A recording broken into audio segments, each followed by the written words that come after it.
और मनुवादी व्यवस्था ने उनको वहाँ भी परास्त कराया और पारसी लोगों ने लगभग दर्जन भर लोग डंडा लाठी डंडा लेकर उन पर हमला बोल दिया। लगभग 10 बजे थे दिन में, तो उन्हें ऐसा जो बहका वातावरण यहाँ पर बन चुका था कि ऑफिस में भी फाइल फेंक के देते थे, पानी भी पीने की बहुत परेशानी होती थी। और कलेक्टर कचहरी में जहाँ जॉब करते थे उस जगह के बारे में पता किया। और उससे पहले बाबा साहब जो आए हुए थे कुछ 15 दिन रुके थे, वो 12 दिन तो रुके थे ही 2017 में, सॉरी 1917 में। तो उससे पहले जो आए हुए थे तो 13 में आए थे, 1913 में। मनुवादी अधिकारियों द्वारा प्ले क्लब था, तो उधर उनको ज़्यादातर खेलने का मौका मिलता नहीं था। वो जाते तो उनको बोल देते थे कि भाई आप आए हो तो चुपचाप अपनी जगह पे उधर बैठे रहिए, हमारे साथ खेलिए मत। वहाँ पर भी जातिवाद होता। हाँ, उधर भी जातिवाद होता था, तो उनको मना कर दिया जाता था भाई आप हमारे साथ नहीं खेल सकते। तो बाबा साहब 1-2 बार गए उस खेलने के लिए, लेकिन उनको खेलने का मौका नहीं मिला। तो फिर उन्होंने अपना टाइम ज़्यादा से ज़्यादा लाइब्रेरी में बिताया हुआ था। समाज के अधिकार दिलवाने के लिए अंतिम सांस तक लड़ता रहूंगा, ये बात कहने वाले डॉक्टर बाबा साहब अम्बेडकर। आपको बता दूं, ये बात बाबा साहब ने जिस ऐतिहासिक भूमि पर कही थी, उसी ऐतिहासिक भूमि पर हम लोग इस वक्त खड़े हैं। बता दूं, हम लोग खड़े हैं इस वक्त संकल्प भूमि में। वडोदरा गुजरात की ये संकल्प भूमि है, सयाजी बाग की वो भूमि है, जहाँ पर बाबा साहब ने दुखी मन से अपने आंखों में आंसुओं के साथ में और बहुत ही दृढ़ संकल्प के साथ में ये बात कही कि मैं अपने अंतिम क्षण तक अपने बहुजन समाज का, अपने सर्वजन समाज का जिस प्रकार अन्याय अत्याचार पूरे समाज के ऊपर में हो रहा है, उनके हक अधिकार दिलवाने के लिए अंतिम सांस तक लड़ता रहूंगा। इस संकल्प भूमि को लेकर सारी जानकारी हम आपको नेशनल 44 हमारे चैनल के माध्यम से देंगे। आखिर इस संकल्प भूमि को क्यों संकल्प भूमि कहा जाता है, क्या वजह रही जब बाबा साहब ने इस बात को कहा कि अपने अंतिम सांस तक लड़ता रहूंगा, आखिर बाबा साहब को संकल्प लेने की आवश्यकता क्यों पड़ी, इन तमाम सवालों के जवाब आपको इस वीडियो में मिलेंगे। जैसा कि बखूबी आप जानते हैं कि बाबा साहब को पढ़ाई को लेकर, शिक्षा को लेकर जो रुचि रही और आजीवन उनको वही रुचि हमको देखने को मिलती है। बाबा साहब चाहते थे कि जो शिक्षा उन्होंने ग्रहण की उसको आगे लेकर वो विदेश में जाकर शिक्षा ग्रहण करे, लेकिन आर्थिक समस्याओं से लगातार बाबा साहब जिस प्रकार जूझ रहे थे और सोच रहे थे कि किस प्रकार आर्थिक मदद उन्हें मिले, इसीलिए वो आवेदन लिखते हैं सयाजीराव गायकवाड़ तृतीय को, जो बड़ौदा नरेश है, और उसके बाद में उनके इस आवेदन को सयाजीराव गायकवाड़ इनके माध्यम से स्वीकार कर लिया जाता है। और जिस प्रकार जो शिष्यवृत्ति बाबा साहब को मिलती है, उसी शिष्यवृत्ति के बदौलत अमेरिका के कोलंबिया यूनिवर्सिटी के अंदर बाबा साहब को एडमिशन मिलता है। लेकिन इस शिष्यवृत्ति के देने से पहले एक यहाँ पर एक समझौता किया जाता है। अगर बाबा साहब को शिष्यवृत्ति दी जाएगी, उसके बदले में बाबा साहब को सयाजीराव गायकवाड़ इनके संस्थान के अंदर में 10 वर्षों का जो कहने की नौकरी सेवा देनी पड़ेगी, बल्कि उसके बदले में उन्हें पैसे भी दिए जाएंगे, लेकिन जो सेवा उनको 10 वर्ष की देनी पड़ेगी। और बाबा साहब इस समझौते को मान लेते, स्वीकार कर लेते हैं। और जब कोलंबिया यूनिवर्सिटी के बाद में शिक्षा ग्रहण करने के बाद, उच्च शिक्षित होने के बाद में जब वो भारत लौटते हैं और सयाजीराव गायकवाड़ के संस्थान के अंदर में जब पता चलता है कि विदेश से जो अछूत है वो कहने के सयाजीराव गायकवाड़ के संस्थान के अंदर में काम करने के लिए, नौकरी करने के लिए आने वाला है, तो तमाम संस्थान के जो लोग हैं जिनके दिमाग में जातिवादी, दूषित और मनुवादी विचारधारा होती है, वो सतर्क हो जाते हैं। ऐसे में जब बाबा साहब अपने नौकरियों को ज्वाइन करने के लिए, नौकरी करने के लिए जब इस संस्थान के अंदर में आते हैं, तो उनके साथ में लगातार छुआछूत और भेदभाव का सामना उनको करना पड़ता है। बता दूं कि जिस प्रकार बाबा साहब सचिवालय के अंदर में सयाजीराव गायकवाड़ के एक बड़े अफसर के तौर पर काम करते हैं। अफसर के तौर पर काम करने के बावजूद भी जो चपरासी होता है वो भी बाबा साहब को जो फाइल है वो फेंक कर देता है। चपरासी बाबा साहब के लिए पानी भी पीने की जो सुविधा है वो मौजूद नहीं करवा था। बाबा साहब को पानी भी झटक कर दिया जाता है, अपमानित करके दिया जाता है। और लगातार ये चीजें तकरीबन 10 दिनों 11 दिनों तक चलती रहती है। बाबा साहब जिस प्रकार उच्च शिक्षित होने के बाद एक बड़े संकल्प लेकर, एक बड़े विचार को लेकर जिस प्रकार भारत लौटते हैं और वो मानते हैं कि मैंने जो शिक्षा ग्रहण की है, इसका जो पूरा का पूरा मुबादला, इसका पूरा का पूरा जो फायदा वो बहुजन समाज को होना चाहिए, जो दुख तकलीफों के अंदर में समाज है इसको होना चाहिए। लेकिन जब वो देखते हैं कि उच्च शिक्षित होने के बावजूद वे मेरे साथ में जाति के नाम पर अछूत कहकर जिस प्रकार अपमान हो रहा है, ये कहने के असहनीय है। और जब सहन करने के साथ साथ बाबा साहब लगातार इस पूरे मामले से जूझते रहते हैं, उनको जब वो देखते हैं कि सयाजीराव गायकवाड़ इनके संस्थान के अंदर में बाबा साहब को रहने तक के लिए, रुकने ठहरने के लिए जब घर मिलता नहीं, जब उनको कमरा नहीं मिलता, तो उनको नाम बदल कर रहना मजबूरन हो जाता है। जब पारसी व्यक्ति के धर्मशाला में बाबा साहब नाम बदल कर रहते हैं, अब जब लगातार उनको इस पूरे जातिवाद का सामना करना पड़ता है, छुआछूत का सामना करना पड़ता है, ऐसे मौके में नाम बदल कर रहना ये कहने की मजबूरी बन जाती है। लेकिन कहने की ये पता चल जाता है कि डॉक्टर अंबेडकर नाम का जो शख्स है ये कहने की पारसी धर्मशाला के अंदर में रुका हुआ है, नाम बदल कर रुका हुआ है। तब दर्जन भर के जो लोग हैं वो लाठी डंडा लेकर रात में बाबा साहब के उस कमरे में पहुंच जाते हैं जहाँ पर बाबा साहब रुके हुए होते हैं। तब जब बोला जाता है, पूछा जाता है डॉक्टर अंबेडकर से आपका नाम आखिर क्या है, आप असल किस जाति से आते हैं, जब बाबा साहब बताते हैं कि मैं महार जाति से आता हूँ, मैं एक अछूत हूँ, ये सारी चीज जब बाबा साहब बताते हैं तो तमाम वो जो लोग बाबा साहब पर गुस्सा करना शुरू कर देते हैं और वहां पर ही निर्णय ले लेते हैं कि आप अब इसी वक्त यहाँ से निकल जाइए। और बाबा साहब के इस सामान को वहां से फेंक दिया जाता है। बाबा साहब मोहलत मांगते हैं कि आप मुझे तकरीबन 8 घंटे की मोहलत दे दीजिए, सुबह होने दीजिए, मैं यहाँ से चला जाऊंगा। लेकिन उसके बावजूद भी रात के अंधेरे में बाबा साहब को उस फारसी धर्मशाला को छोड़कर चले जाना पड़ता है। और यही वही संकल्प भूमि है जहाँ पर उस जगह से अपने आंखों के अंदर में अश्रुओं के साथ में और दिल मन में एक संकल्प के साथ में बाबा साहब निकल पड़ते हैं। और सयाजी गायकवाड़ इनके इस बाग में आकर वो रुकते हैं और जिस अपने पेड़ को हमने वट वृक्ष को आपको दिखाया है उसी वट वृक्ष के नीचे में बैठकर संकल्प लेते हैं और ये सोचते हैं कि मैं जब तक अपने बहुजन समाज को अपने हक अधिकार नहीं दिलवा पाता, उनको मान सम्मान स्वाभिमान की जिंदगी नहीं दिलवा देता, तब तक चैन की सांस नहीं लूंगा और इसके लिए अपने अंतिम समय तक लड़ता रहूंगा। और यही वो ऐतिहासिक भूमि है जिस ऐतिहासिक भूमि से हम आपको सीधा सीधा रूबरू करवा रहे हैं। आपको बता दो किसी प्रकार का मनुवादी मेन स्ट्रीम का मीडिया ये तमाम ऐतिहासिक भूमि और जगहों को नहीं दिखा पाएगा जिन जगहों के माध्यम से बहुजन समाज प्रेरणा लेगा, जिससे बहुजन समाज ये समझ पाएगा कि आखिर उसको अपने जीवन में करना क्या है। बाबा साहब ने अपने जीवन के अंतिम समय तक के जिस प्रकार तमाम बहुजन समाज से लड़ते रहे, आप सोचिए कि 25 वर्ष की उम्र बाबा साहब की उस वक्त थी, 25 वर्ष के आयु में किस प्रकार बाबा साहब सोच रखते थे। और ऐसे युवा बाबा डॉक्टर अंबेडकर के माध्यम से जो संकल्प लिया गया और उसी संकल्प को बाबा साहब ने अपने अंतिम समय तक पूरा करके दिखाया। तो बाबा साहब किस बड़े दूरदृष्टि कौन को लेकर काम कर रहे थे, बड़े संकल्प को लेकर काम कर रहे थे और अंततः उन्होंने ये पूरा करके दिखाया, साबित करके दिखाया कि आखिर वो किस प्रकार के वो व्यक्तिमत्व थे और उनके पास में जो बुद्धिमत्ता थी, आखिर यूं ही नहीं पूरी दुनिया उन्हें सिंबल ऑफ नॉलेज कहता है। संकल्प भूमि पर हम लोग यहाँ पर जिस प्रकार हमको सारी जानकारी दे रहे हैं, ऐसे में एक साथी हमको मिले हैं, संकल्प भूमि पर आए हैं। क्या बताएंगे सर, कब से आए हैं, कहाँ से है आप, क्या नाम लिख? मैं एक्चुअल में यहाँ बड़ौदा का ही हूँ और मैं बनियारा विलेज में रहता हूँ जो हालोर रोड पे है। और मेरी स्टडी इधर ही MS यूनिवर्सिटी में हुई है। तो काफ़ी टाइम से मैं इधर MSU में तो आता हूँ, लेकिन मुझे 2015 में पता चला कि यहाँ संकल्प भूमि है जहाँ बाबा साहब ने संकल्प लिया था, जो अपने समाज के पिछड़े वर्ग के जो भी लोग हैं जिनके साथ अमानवीय व्यवहार हो रहा है उनको नाबूद करना है, उनको दूर करना है और अच्छी शिक्षा और अच्छा रोजगार दिलाने के लिए उनको संघर्ष करना है। वो जो उन्होंने जो संकल्प लिया था इसी जगह पे लिया था। मैंने 2015 में जब बनते करुणासिंह राहुल ने जब बड़ौदा में महारैली का आयोजन किया था, तब एक एक्चुअल में यहाँ पे EVS का जो आंदोलन चल रहा था, जो जनरल कैटेगरी का आंदोलन था अनामत के लिए, तो वो आंदोलन चल रहा था। तो उस टाइम पे मैं आया था और मुझे इधर के संकल्प भूमि के बारे में पता चला था और उसके बाद मैंने काफ़ी कुछ अध्ययन किया। और मैंने किस तरीके का अध्ययन किया? और एक्चुअल में यहाँ पे बाबा साहब आए थे तो कहाँ कहाँ रुके थे, तो कौन कौन सी प्लेस थे, कहाँ तो जो पारसी अग्यारी है और कलेक्टर कचहरी में जहाँ जॉब करते थे उस जगह के बारे में पता किया। और उससे पहले बाबा साहब जो आए हुए थे कुछ 15 दिन रुके थे, वो 12 दिन तो रुके थे ही 1917 में। तो उससे पहले जो आए हुए थे तो 13 में आए थे, 1913 में। तो वो 1913 में जब आए थे तो वो कहाँ रुके थे, उस जगह को मैंने थोड़ा रिसर्च किया, वहाँ की इंफॉर्मेशन निकाली है। तो वो मेरे आने वाली किताब में उस पर कुछ डिटेल्स में बताने वाला हूँ। जो एक्चुअल में यहाँ पे महारवाड़ा, पहले की नाम था महारवाड़ा, अभी चेंज हो गया है, उधर का मराठावाड़ा हो गया है। और काफ़ी सारे लोग महाराष्ट्र के लोग वहाँ पे रहते थे। तो उस टाइम पे 1913 में बाबा साहब जब पहली बार 15 दिन आए हुए थे, जो ग्रेजुएशन कंप्लीट करके जब बड़ौदा में आए थे तो उधर 15 दिन रुके थे। उससे पहले 2 दिन उन्होंने कलेक्टर कचहरी, जहाँ हमारे बड़ौदा में कलेक्टर कचहरी है, वहाँ पे खुले मैदान में 2 दिन सोए हुए थे।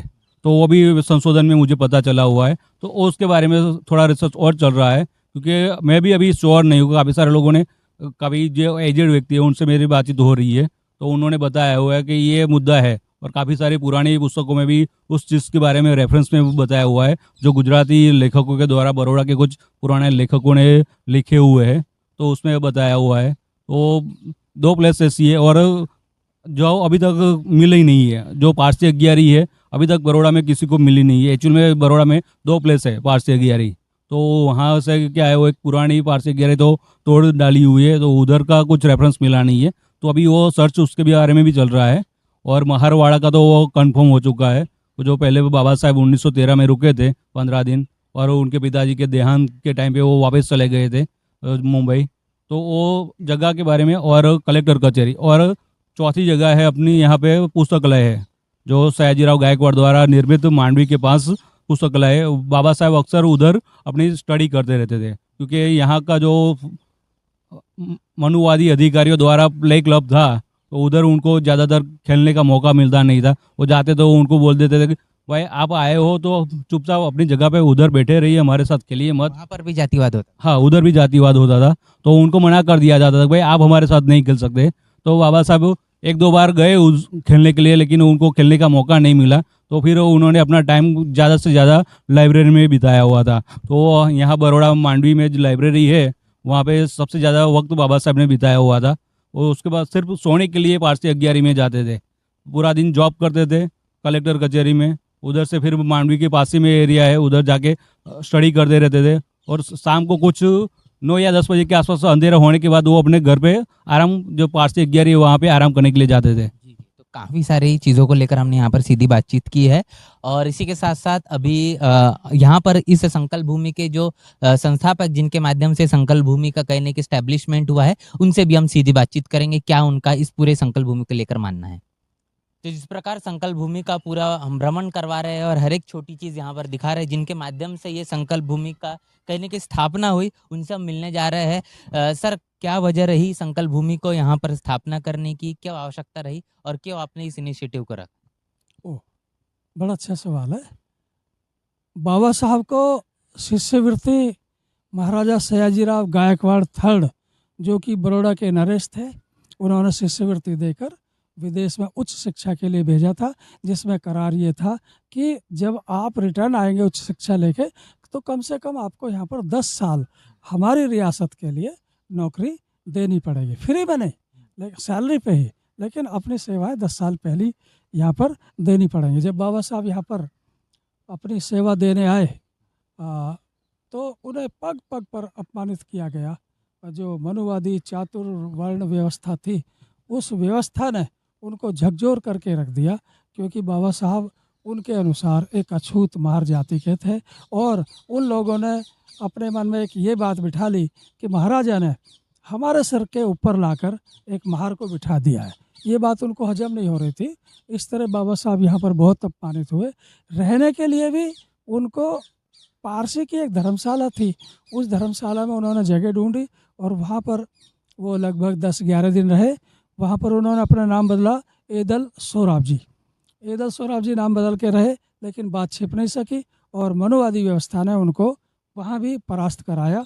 और पारसी लोगों ने लगभग दर्जन भर लोग डंडा, लाठी डंडा लेकर उन पर हमला बोल दिया। लगभग 10 बजे थे दिन में। तो उन्हें ऐसा जो बहका वातावरण यहाँ पर बन चुका था कि ऑफिस में भी फाइल फेंक के देते थे, पानी भी पीने की बहुत परेशानी होती थी।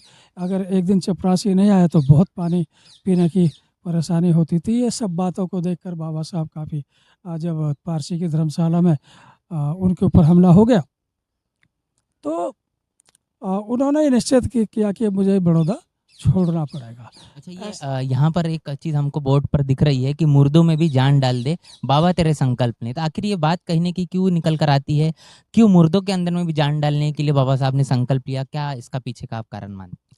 तो जब बाबा साहब अपमानित होने के बाद जब यहाँ पर बैठे थे, उन्होंने जब बड़ौदा छोड़ने का निश्चित किया, तो यहाँ सामने संकल्प वृक्ष है, संकल्प भूमि है, उसके नीचे बाबा साहब बैठे। बैठकर बाबा साहब इस बात से व्यथित हुए कि मेरे जैसा विद्वान जो भारत में प्रथम नंबर का विद्वान है, उसकी ये दुर्दशा है। तो जो लोग इस जाति का शोषण झेल रहे हैं, उनका जीवन कितना भयंकर होगा।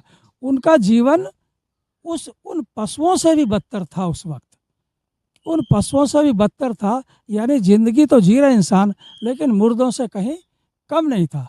तो ऐसे उन तमाम लोगों के लिए जो बाबा साहब ने संकल्प लिया, तो जब बाबा साहब ने यहाँ पर संकल्प लिया, सबसे पहले संकल्प ये था कि आज से मेरे परिवार के सदस्य, जो मेरे 5-10 लोग कुटुंब के लोग हैं, वो मेरे परिवार के सदस्य नहीं है।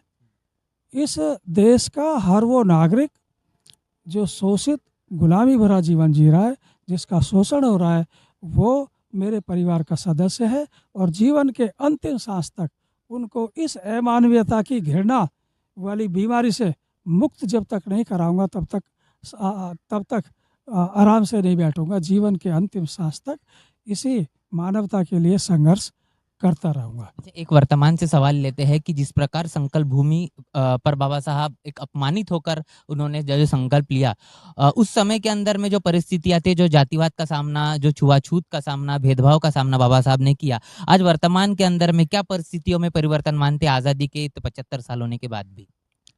जैसे आपने एकलव्य की कहानी सुनी होगी, स्पष्ट रूप से अंगूठा कटवा लिया था, लेकिन हम देख रहे हैं कि घृणा करने की तर्ज बदल गई है। हालांकि काफ़ी परिवर्तन आया है और बहुत सारे शिक्षित लोग अभी इस बात को नहीं मानते, लेकिन अभी भी काफ़ी बड़ा एक भाग इस बात को मानता है और छुआछूत का भेदभाव रखना है। बार बार हम न्यूज़पेपर में देखते हैं कि कहीं मार्क्स कम दे के कुछ ना कुछ करके अभी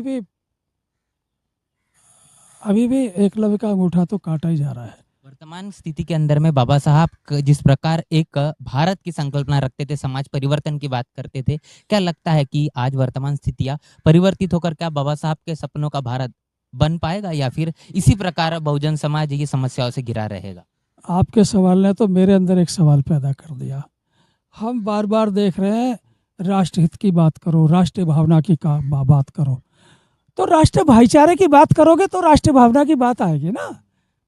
एक तरफ से तुम कह रहे हो कि हम देश के भक्त हैं, देशभक्ति की बात करते हो। क्या परिभाषा है देशभक्ति? एक सेकंड, एक तरफ से तुम कहते हो देशभक्ति की बात कि भाई देशभक्ति होनी चाहिए हम सब के अंदर। देशभक्ति की बात तो हो गई कि हम अपने देश के लिए मर मिटते हैं। क्या हम एक दूसरे के लिए भी मर मिटते हैं? तो अगर हम अपने एक दूसरे के लिए नहीं मर मिटते, अगर हमारे अंदर भाईचारा नहीं है, अगर हमारे अंदर बंधुत्व नहीं है, अगर हमारे अंदर एक दूसरे के प्रति नफरत है, तो ये देशभक्ति झूठी है, मैं ये कहना चाहूँगा। और आप जहाँ पर खड़े हैं, ये कोई साधारण भूमि नहीं है। आपने बहुत सारे धाम के नाम सुने होंगे कि कभी 4 धाम सुनते हैं, कभी 6 धाम सुनते हैं। इसके अलावा अलग अलग धर्म के लोगों के अलग अलग धाम हैं, बहुत सारे धाम हैं। लेकिन आपने देखा होगा वहाँ पर केवल उसी विशेष धर्म के लोग जाकर अपने उन भगवानों से मन्नत मांगते हैं कि हमें ये दे दो, हमें वो दे दो। लेकिन बाबा साहब ने जो यहाँ से संकल्प लिया, देश के हर नागरिक के लिए बराबरी के इंसाफ का एक तरह से संकल्प लिया। इस तरह ये भूमि वो भूमि है जहाँ पर देश के हर नागरिक को बराबर के इंसाफ मिला। जैसे कि आज नरेंद्र मोदी जी हैं, उसी बराबरी के इंसाफ से वो प्रधानमंत्री बनकर बैठे हैं। बहुत सारे चीफ मिनिस्टर हैं, ये सभी अपने अपने क्षेत्र के राजा हैं। इन्होंने किसी रानी महारानी की कोख में जन्म नहीं लिया, लेकिन बाबा साहब के संकल्प ने सबको बराबरी का अधिकार दिया। संकल्प भूमि पर जिस प्रकार बाबा साहब ने जो संकल्प लिया, ये संकल्प अगर नहीं लिया होता तो क्या लगता है जो परिवर्तन दिख रहा है ये हो पाता? अभी मेरी एक बात पूरी कर दो कि इसके लिए जब बाबा साहब ने जो संकल्प लिया देश के हर नागरिक के लिए, हर धर्म के लोगों के लिए, तो इसके लिए ये राष्ट्र की भावना, वास्तविक भावना ये है कि हर नागरिक के लिए जब राष्ट्र की भावना इस भूमि पर है, तो यह भूमि भारत का एकमात्र राष्ट्रधाम है जहाँ पर हर धर्म का व्यक्ति आ सकता है और हर धर्म का व्यक्ति हर धर्म के व्यक्ति के लिए यहाँ से कुछ प्राप्ति हुई है। इसी के लिए उस बोर्ड पर टॉप पर लिखा हुआ है भारत का एकमात्र राष्ट्रधाम। मैं तो सरकार से ये कहना चाहूँगा कि इस भूमि को वर्ल्ड हेरिटेज नहीं, उसके पहले राष्ट्रीय धाम, भारत का एकमात्र राष्ट्रीय धाम घोषित किया जाए। आपका प्रश्न क्या था?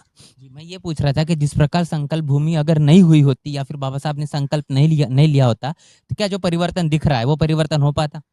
नहीं, वो परिवर्तन बहुत मुश्किल था, किसी ना किसी को आगे आना था। इसके पहले पेरियार जी आए, इसके पहले छत्रपति साहू जी महाराज भी आए, कबीरदास जी भी आए, उन्होंने भी काफ़ी कोशिश की, लेकिन उन सबके आदर्शों को बाबा साहब खींचकर, तथागत भगवान गौतम बुद्ध के आदर्शों को खींचकर वो थोड़ा आ, आ, अच्छी तरह, एक तरह से उन्होंने युद्ध स्तर पर मानवता के लिए काम किया।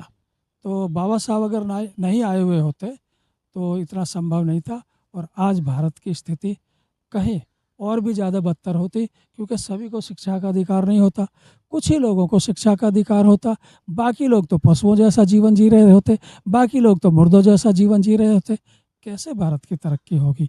जब एक परिवार में अगर 4 बेटे हैं, एक को पढ़ने का अधिकार है और 3 को अधिकार नहीं है, तो वो घर क्या स्ट्रांग हो सकता है? मजबूत नहीं हो सकता। इसी तरह बाबा साहब ने जो सबको शिक्षा के अधिकार की बात कही है, रोजगार की बात कही है, सभी को मानवीय स्वतंत्रता दिलाई है, उससे देश एक आधुनिक भारत बना है, काफ़ी कुछ तरक्की हुई है।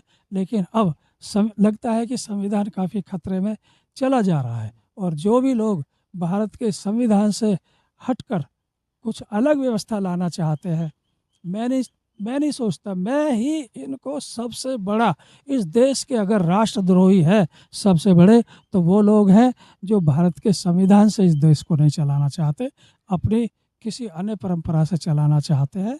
यही इस देश के सबसे बड़े राष्ट्रद्रोही। संकल्प भूमि को लेकर एक सवाल लगातार सोशल मीडिया और हर जगह हमको देखने को नजर आता है कि बाबा साहब ने संकल्प भूमि में आकर ये कहा कि मैं अपने आप को गोली मार दूंगा अगर मैं अपने बहुजन समाज को उनके हक अधिकार नहीं दिलवा पाया। ये बात को लेकर आप क्या कहना चाहें? ये बहुत गलत बात है, और ऐसे लोगों के ऊपर मेरे तो अभी कोई नज़र में आए तो मैं तो उनके ऊपर केस करूं। भगवान गौतम बुद्ध के पास कोई हथियार था? कबीरदास जी के पास कोई हथियार था? छत्रपति जो पेरियार स्वामी जी हैं उनके पास कोई हथियार था? ये सब जो उच्च कोटि के महापुरुष हुए हैं, ज्ञान के जो सागर हैं, ये लोग कभी भी हथियार के दम पर संसार को नहीं बदलते, ये ज्ञान के दम पर बदलते हैं। तो बाबा साहब ने भी जो इस भारत को ज्ञान के दम पे बदला है, अपने संकल्प से बदला है, अपनी कलम से बदला है। बाबा साहब तो यहाँ कभी अपना बदला लेने भी नहीं आए। जब बाबा साहब यहाँ से चले गए, वो कभी फिर लौट कर नहीं आए, लेकिन उनकी अस्थियों को संकल्प भूमि ट्रस्ट यहाँ पर जरूर लेके आया। बाबा साहब अगर उनके बदला लेने में लगे रहते, फिर वो नहीं कर पाते ऐसा।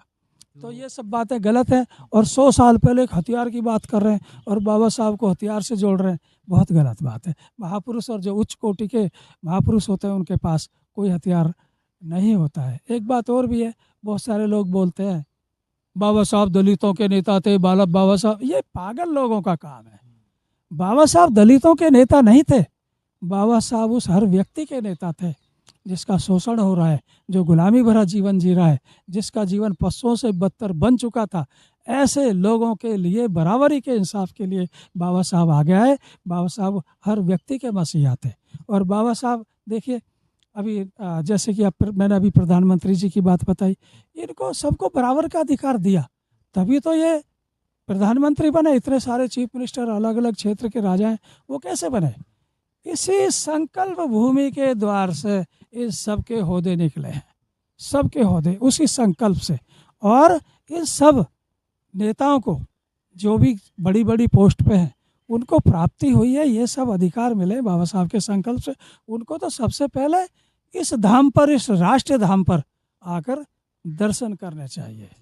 यहाँ पर हमने काफ़ी उन अहम मुद्दों को लेकर सीधी बातचीत की। अब मेरे पीछे देख सकते हैं, ये वही बोर्ड है संकल्प भूमि का, जहाँ पर सारी जानकारी इस संकल्प भूमि को लेकर लिखी हुई है। आपको बता दूं कि ये जो संघर्ष रहा तथागत गौतम बुद्ध से लेकर, तो लगातार तमाम बहुजन महापुरुषों का इस जातिवादी, मनुवादी, दूषित मानसिकता ने अपमान किया। छत्रपति शिवाजी का हो या फिर छत्रपति शाहू महाराज का हो, महात्मा ज्योतिबा फुले का हो, डॉक्टर अंबेडकर का हो, तमाम बहुजन महापुरुषों का लगातार अपमान होते रहा। और इस अपमानों का जो बदला बहुजन महापुरुषों ने अपनी समतावादी विचारधारा को प्रस्थापित करके जन जन तक पहुंचाने का काम किया और बाबा साहब ने इस तमाम अपमान का बदला इस देश के अंदर भारतीय संविधान लिखकर किया और जिन लोगों ने भी बाबा साहब का अपमान किया उनको भी अधिकार देने का काम संविधान के माध्यम से बाबा साहब ने किया है। इस संकल्प भूमि पर हम लोग 13 अप्रैल को खड़े हैं। आपको बता दूं कि इस संकल्प भूमि से जिस प्रकार लगातार बाबा साहब की जो जयंती पूरे दुनिया के अंदर में मनाई जाती है, पूरे भारत के अंदर मनाई जाती है, उनकी जयंती के उपलक्ष्य पर आप अगर बाबा साहब को मानने वाले, अगर उनके अनुयायी है,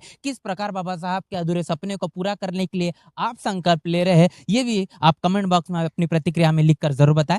बने रहे नेशनल चौपाल के साथ, तब तक के लिए जय भीम, जय भारत। बहुजन विचारधारा को घर घर तक पहुंचाने के लिए हमारे YouTube चैनल को सब्सक्राइब करें, लाइक करें, कमेंट करें, शेयर करें और बेल आइकन की घंटी दबाना ना भूलें।